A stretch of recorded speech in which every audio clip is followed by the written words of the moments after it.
तर तुम्ही म्हणणार काय विषय बंडी बिंडी घालून कुठे चालला एवढा नटून, तर काय विषय सांगतो, व्हिडिओ शेवटपर्यंत बघा. तर विषय असा होता की संध्याकाळी झोपून उठलेलं हो, म्हणलं काय करायचं, म्हणलं जरा तोंड बिंड धुवून मस्तपैकी घेऊन येऊया हो, इथं घरात बसून काय करायचं आहे. मग जायच्या आधी म्हणलं जरासं केळ खाऊन जाऊया हो, जरा पोटाला आधार भेटतोय जरासा मस्तपैकी. मग केळ वेळ खाऊन गेलो मस्तपैकी, आपण कपडे बिपडे चेंज केलीत आणि मग आपलं सगळं हत्यार बित्यार घेतलं. बॅडमिंटन खेळायला जाणार होता हो आज, मग त्याच्यामुळे काय विषय नव्हता.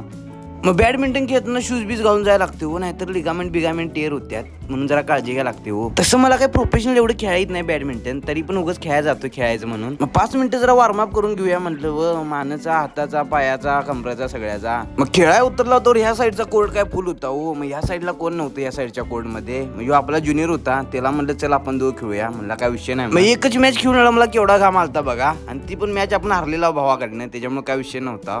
दुसरी मॅच खेळूया म्हणलं. मग हे म्हणलं वित्त काय आपलं शिजत नाही, म्हणलं दुसरा गेम कुठला तरी खेळून येऊया. मग ह्यो ज्युनियर आपला म्हणा लागला व्हॉलीबॉल खेळायला लागते, म्हणलं एवढं काही येत नाही, तरी पण जरा जरा खेळतो, काय विषय नाही. मग बऱ्यापैकी गेम खेळून म्हणलं घरला जाऊया हॉस्टेलला आता, आणि पाऊस पण लय पडालता, कारण भिजताना एवढं काय वाटत नव्हतं, अंग गरम चालतं त्याच्यामुळे काय विषय नव्हता. मग म्हणलं आता मस्तपैकी गरम गरम पाण्याने आंघोळ करून येऊया हो, त्याच्यामुळे काय विषय नव्हता. तर मित्रांनो आजच्यासाठी एवढंच. व्हिडिओवर जर 100% लाईक आणि सबस्क्राईब करायला लागते.